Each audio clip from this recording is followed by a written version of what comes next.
Hey, and welcome to my channel FiscalVoyage. My name is Felix.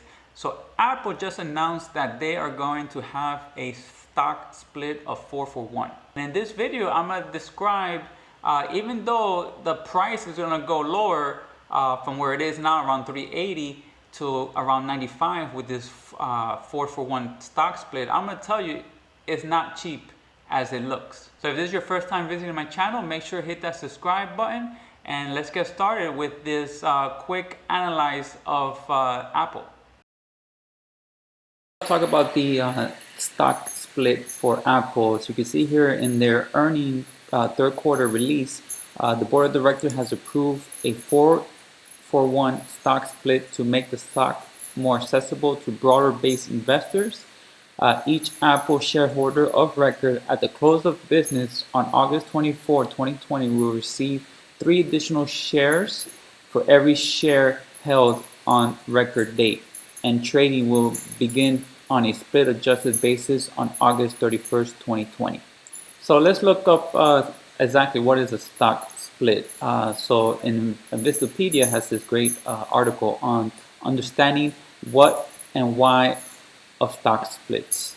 So basically, for example, in a 2-for-1 stock split, an additional share is given for each share held by a shareholder.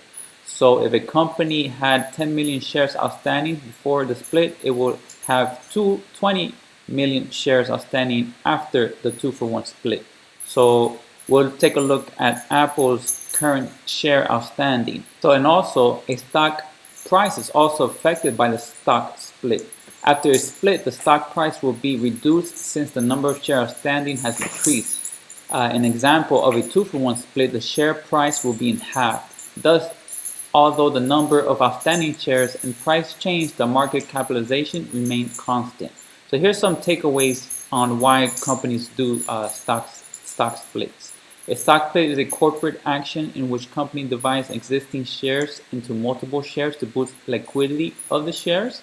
The primary motive is to make shares seem affordable to small investors, even though the underlying value of the company has not changed. And this is very important.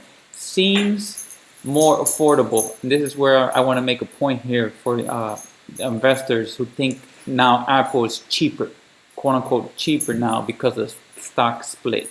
So based on this earnings report for the third quarter, the company had 4,312,000 shares outstanding. So a 4-for-1 stock split, basically 4 times that. So it's 4, 3, 1, 2, 5, 7, 3 times 4. So now they will have 17,250,000 shares outstanding. So let's go back to this key takeaway here. Make shares seem more affordable. And if we look at the fast graph, Apple stock right now has a PE of 30. Based on yesterday's close of $380.16 on 7/29. So this right here, basically, P of 30 is very overvalued because the company for the past, I would say, 5 years or so, tend to be around a PE of 15 or even a PE of 16 or 17. So this is overvalued. Actually purchased shares during the March downturn. So I have a price average here. But at current price, the company is overvalued. So let's see how the stock split helps or don't help. So if we take the $380.16 and divide that by 4, so 380.16 divided by 4, we get $95.04. So new investors or people who are not aware would think, oh wow, Apple is now $95. That doesn't mean that the company is cheap now, because the other day it was $380. No, because of the shares went up, earnings also is affected by that. So we have this $95.04, and based on 2020 expected earnings of $12.39, we're going to divide that by 4. 0.39 divided by 4. So that means they have now an estimated earnings of $3.09. So if the price was $95, we'll leave it at 95. divided by earnings, PE, $3.05, we get a PE of 31. That means the company is still overvalued, even though the price changed to 95 versus the 380. So just because the stock split happened and the price looks cheap compared to what it was before, that doesn't mean the company is undervalued.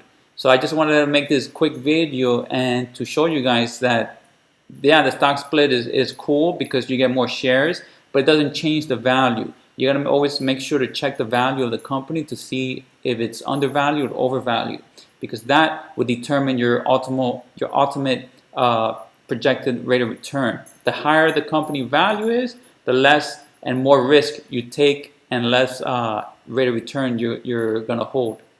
The more undervalued, the less risk you take and the more potential for higher rate of return. So I just want to make sure you guys are aware of that. So even though the price looks cheap, it still has a high valuation, about 30 or 31 PE. So again, as you saw, just because of the stock split doesn't mean the company now is cheaper. Make sure you do your evaluation of the company, analyze it, and determine if it's undervalued or overvalued. As we just saw with the fast graph, a quick estimator, it looks to be overvalued currently, and it's going to be overvalued most likely in August when they finalize the stock split. So I hope you guys liked this video. If you did, make sure to hit that like button, and again, if it's your first time visiting the channel, make sure to hit that subscribe button. And I like to do stock analysis video of different companies that you guys suggest. So thank you for watching, and I'll see you in the next one.